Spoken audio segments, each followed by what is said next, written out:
Bonjour et bienvenue sur la chaîne Mon Agenda Bien-être. Je suis Irène et aujourd'hui nous allons voir les 3 astuces pour débuter votre apprentissage de la cohérence cardiaque. Alors, qu'est-ce que c'est la cohérence cardiaque? La cohérence cardiaque est une technique de relaxation basée sur la respiration. Donc c'est un petit peu très proche de la méditation ou d'autres exercices de pleine conscience. Et l'objectif est effectivement par la respiration, et l'exercice 365 que l'on va voir un peu plus loin, par la respiration, de jouer sur le rythme cardiaque, plus précisément la variabilité de la fréquence cardiaque, et d'allonger cette variabilité pour justement améliorer notre santé et notre mieux-être.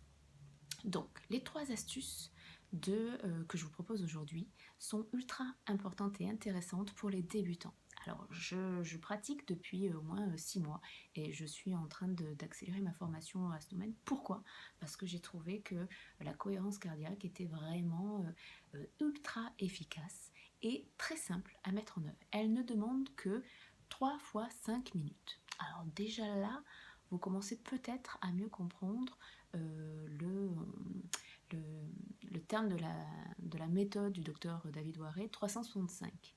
Alors, 365, comme je l'ai dit, c'est on va devoir pratiquer 3 fois par jour, 5 minutes d'exercice avec 6 respirations à l'intérieur. Là, vous comprenez un peu plus qu'il va y avoir des temps à respecter.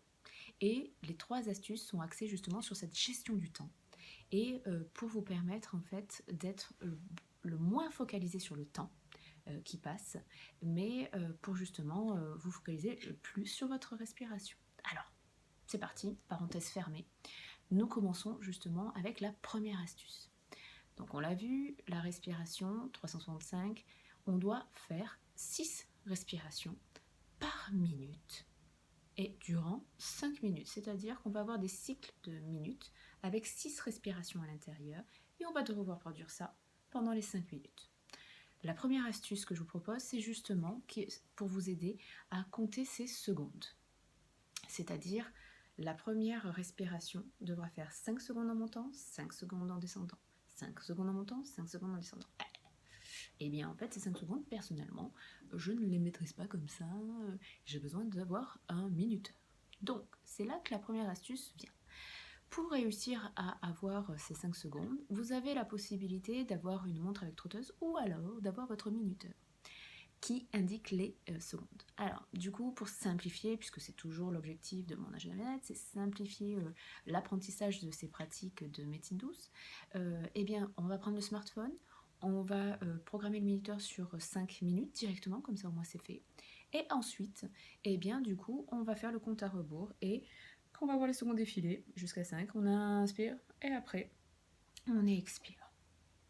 C'est dans un premier temps, vous aurez besoin de cet outil pour réussir à en mémoriser, que votre respiration mémorise ce temps, ces secondes qui passent. Deuxième astuce. La deuxième astuce, c'est pour justement réussir à mémoriser plus facilement les cycles de respiration. C'est 6 cycles de respiration. Non plus les secondes, mais les minutes.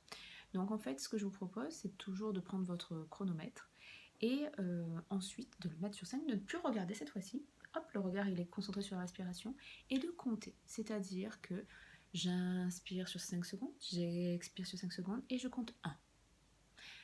J'inspire sur 5 secondes, j'expire sur 5 secondes, je compte 2. Ainsi de suite, jusqu'à finalement faire vos 6 cycles. Et vous recommencez. Alors je vous le dis de suite, c'est une astuce pour réussir à compter les 6 cycles, mais au bout de 1 ou 2 minutes, vous allez, enfin, en tout cas moi ça m'arrive, commencer un petit peu à justement vous détendre, à vous relaxer et un petit peu oublier ce que vous aviez compté. Est-ce que j'étais à 5? Est-ce que j'étais à 6? On ne sait plus trop. Effectivement, ça va demander de la pratique et souvent, ce qui se passe aussi, c'est qu'on va aller peut-être trop vite. Donc une fois que vous avez compté, vous allez peut-être arriver à 50-60. Sauf que le principe du docteur David Waré par rapport à cette méthode 365, on doit arriver à 30 cycles de respiration. Vous l'avez compris, 6 cycles par minute pendant 5 minutes, ça fait 6 fois 5, 30. Jusque-là, on est bon. Sauf que, effectivement, quand le chronomètre va sonner, eh bien peut-être que vous serez à 52, ce que j'ai dit, et ben là, vous savez qu'il va falloir réduire la respiration la fois prochaine. Alors, le côté positif, c'est que vous allez devoir faire 3 fois par jour, donc au fur et à mesure, vous allez vous améliorer. Passons maintenant à la troisième astuce. La troisième astuce, eh bien, en fait, va demander de dessiner. Alors oui, quoi dessiner des vagues. C'est-à-dire que vous allez dessiner les vagues de votre respiration. C'est-à-dire que quand vous inspirez, vous dessinez la vague ascendante de votre respiration, vous expirez, vous dessinez la vague descendante de votre respiration. Et vous allez faire un joli dessin de vague. Et à la fin du minuteur, quand ça sonnera, vous allez compter. Encore une fois, l'objectif est d'atteindre les 30. Et vous allez atteindre sûrement les premières fois 50-60 et non pas 30. Donc effectivement, la pratique va faire que vous allez vous améliorer. Et pour vous aider, hein, pour tous ceux qui veulent démarrer maintenant, moi aussi je me suis lancé le défi de respecter à la lettre ces 365.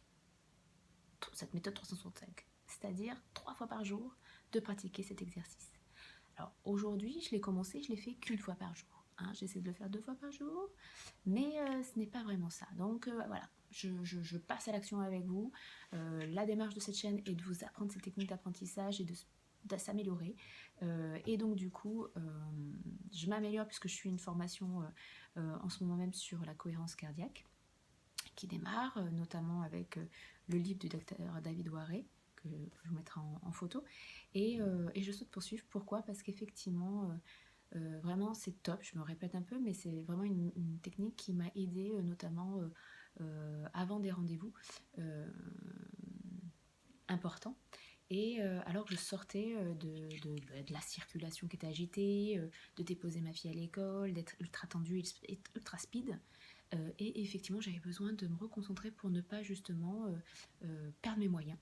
Et donc du coup j'ai utilisé cette technique justement dans les phases SOS et c'est ultra efficace. Ça permet de redescendre la pression. Et si on tient vraiment avec cette pratique régulière, cette fois-ci, non plus en technique SOS, mais en pratique régulière, et bien du coup, d'autres bienfaits arrivent, comme une meilleure justement gestion de ses émotions, diminuer les troubles émotionnels, mais également aussi d'autres, la gestion des kilos émotionnels. Voilà, c'est vraiment une pépite et elle mérite justement de tenir bon et de la pratiquer régulièrement. C'est au bout de 15-20 jours que normalement on va voir les effets et donc du coup je me lance ce défi de justement le mettre en pratique et je vous ferai des retours. Voilà. Donc bien sûr, si vous avez aimé cette vidéo, n'hésitez pas à me mettre un like, de mettre un commentaire et de la partager et bien sûr de vous abonner à la chaîne. Voilà, pour avoir les nouvelles vidéos. Je vous dis à bientôt, merci beaucoup et surtout, prenez soin de vous. Au revoir.